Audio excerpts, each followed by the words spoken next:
अल्हम्दुलिल्लाह कम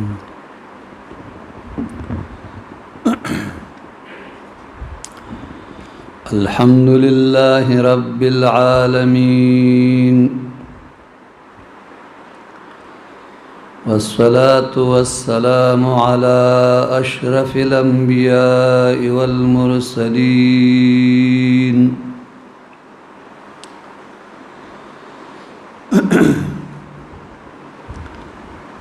वअला आलिहि व अस्हाबिहि अजमाईन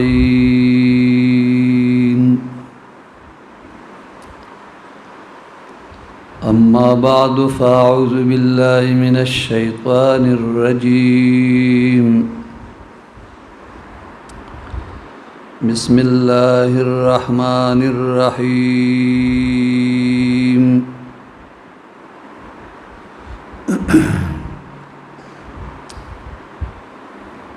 वऊतीना मिन कुल्लि शै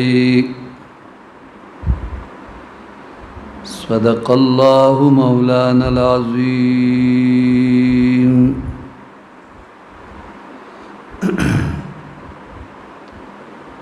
इन्नल्लाह व मलाइकतहु युसल्लूना अलन नबी या अय्युहल्लज़ीना आमनू सल्लु अलैहि वसल्लिमु तस्लीमा। अल्लाहुम्मा सल्लि अला सय्यिदिना मौलाना मुहम्मदिन व आलिहि व बारिक व सल्लिम अलैहि। सलातन व सलामन अलैका या सय्यिदी या रसूलल्लाह वअला आलिका व अस्हाबिका या सय्यिदी या हबीबल्लाह।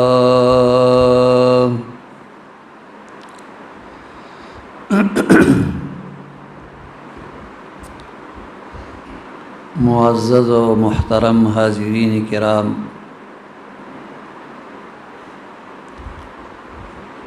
अल्हम्दुलिल्लाहि वल मिन्ना।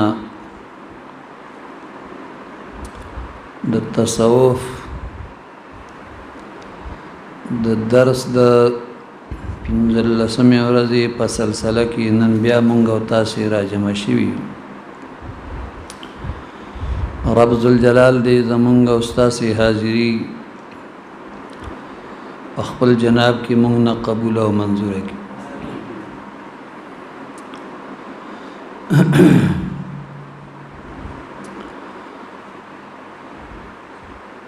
زمونږه چې کومه سلسله د تصوف د درس روانه ده، نن 12م درس دی او د دې درس موضوع کرامات اولیاء د قرآن عظیم الشان پرانا کی دا د دې موضوع په قرآنی واقعاتو باندې د هر مسلمان ایمان د دینا انکار کولو والا کافر.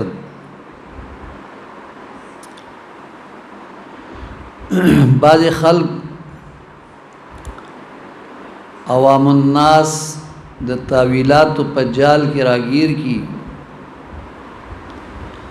او دغه واقعات د خپل اندرونی خباثت په سبب د خپل مرزي د معنی پیش کولو بے فائدې کوششونه کوي.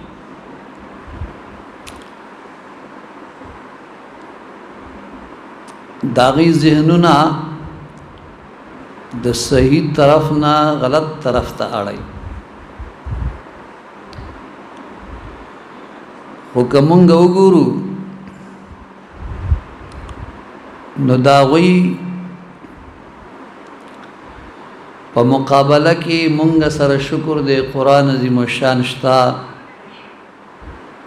داغي مفسرین شتا، د دې غلط تعویلونه په اهل سنت و جماعت باندې اثر نک. قرآن پاک کی اللہ پاک جل جلالہ دا حضرت سیدنا سلیمان علیہ السلام دا شان و عظمت دا رعب او وجاہت دا علمی ثروت دا بصیرت او شرافت دا پاکیزگی او طہارت دا عظمت قیادت دا امامت و سیادت دا فصاحت و قابلیت او دا مراتب و فضیلت تذکرہ بیان کرے چې اهل یقین په خې طریقې سره داغي د معانی او مراد سره سره د هر څه تسلیمي رب ذوالجلال په 19 پارا سورہ النمل آیت نمبر 16 کی ارشاد فرمائی کہ سلیمان علیہ السلام فرمائل قال یا ایها الناس علمنا منطق الطیر وأوتینا من كل شيء ان هذا لهو الفضل المبین. اے خلقو ما ته د مارغانو خبرې زده کړې شوي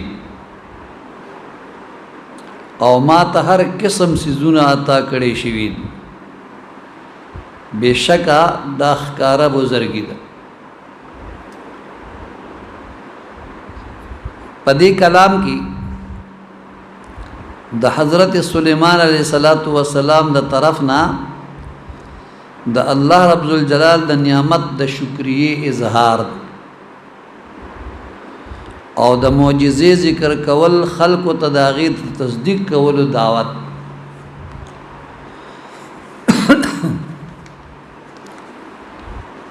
د منطق الطیر معنا دا د مارغانو خبرې.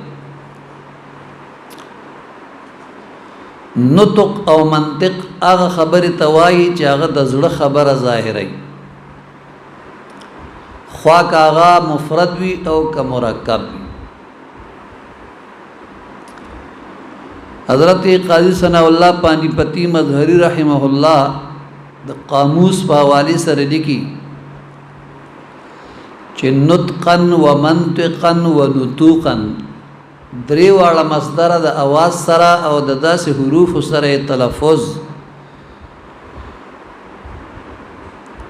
چې داغه سره معنا په سمجھ کې راځي. چونکه د انسانانو د پاره د مانو په داسې الفاظ باندې موقوف ده چې انسان وای دیو جن نطق د انسان د پاره مخصوص وګړ. لیکن حضرت سلیمان علیہ السلام خود مارغانو د आवाज نه هم دا غوی د زړه مدعا او مطلب معلومه ولې شو. نو دی وجنه د مارغانو خبره حضرت سلیمان علیہ السلام د خپل ځان د پاره د منطق ذکر وک او بیا یې او فرمایل و اوتینا من کل شیء چې ما ته هر قسمه سيزونه را کړی شي. حضرت عبداللہ بن عباس رضی اللہ تعالی عنہما د دې په تفسیر کې فرمایي چې علامہ قاضی ثناء اللہ پانی پتی مظہری رحمت اللہ علیہ په تفسیر مظہری جلد نمبر 7 صفحہ 105 کې دغه تفسیر را نقل کړي چې المراد كل شيء من امر الدنيا والآخرة، یعنی دا کل شیء مراد د دنیا او د آخرت د ټولو سيزونو سره تعلق سات داته نه مراد. اوس په لکه د انصاف جذب لرون کې خلق د لک فکر چې حضرت سلیمان علیہ السلام خود د دنیا او د آخرت سره تعلق لرون کې ټول سيزونه د مبارک تور کړي شي. نو د حضور صلی الله علیه و آله وسلم مبارک بکم شان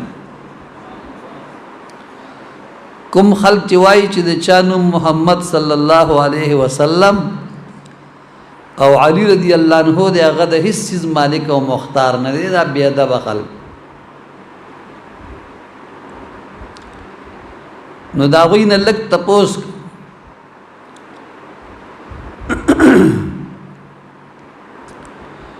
چیرې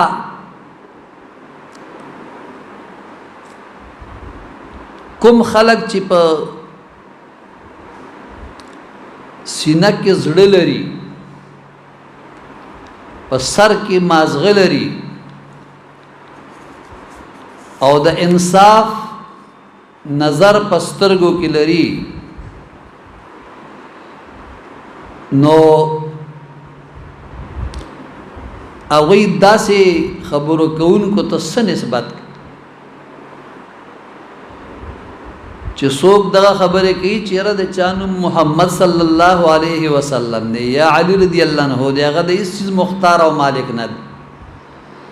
نو هغه خلق چې هغه په سر کې مازغه لري، په سینه کې زړه لري، سترګو کې د انصاف نظر لري، د داسې خبرې کوونکو خلکو ته باغی څه نسبت کوي چې آیا دوی د حضور صلی الله علیه وسلم د غلامانو د حلقې سره تعلق ساتي او که د منافقانو د طبقې سره تعلق ساتي؟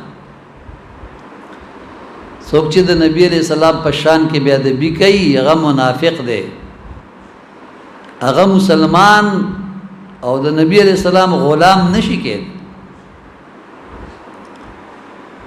نو زمونږ فیصله او ماغه ده کومه چې د اهل ایمان فیصله ده د دوی په باره کې، یعنی دا به ووایي چې داسې خبرې کوونکي خلق چې دي دا منافقین. الله دې مونږ د بې ادبو نه محفوظ وساتي. دراصل زما مقصد د الله پاک د یو ولی کرامت بیانول، لیکن داغه نه مخکې د هغه نبی علیہ السلام ذکر کول مې مناسب وګڼل چې د کوم نبی یعنی سلیمان علیہ السلام په امت کې د یو صاحب کرامت ولی الله واقعیا ذکر شوی چې دا ولی نوم آصف بن برخیا رحمت الله تعالی علیه د حضرت سلیمان علیہ السلام شاگرد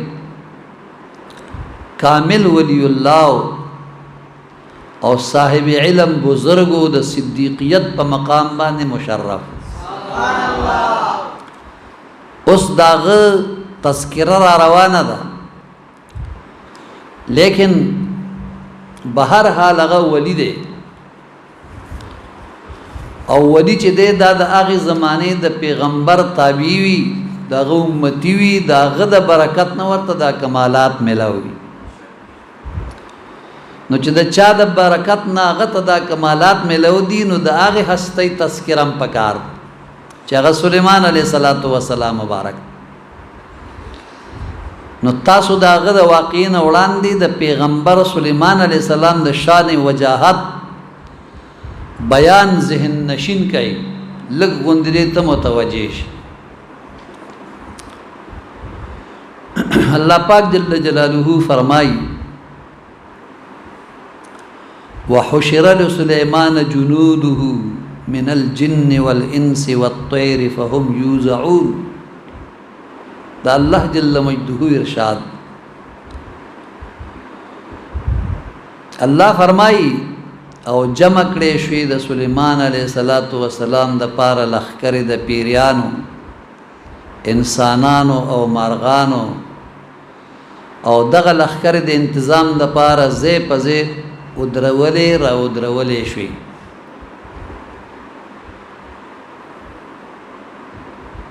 جناب مقاتل صاحب لوی هستی تیره شوې ده، هغه د یوزعون معنی یساقون کړي،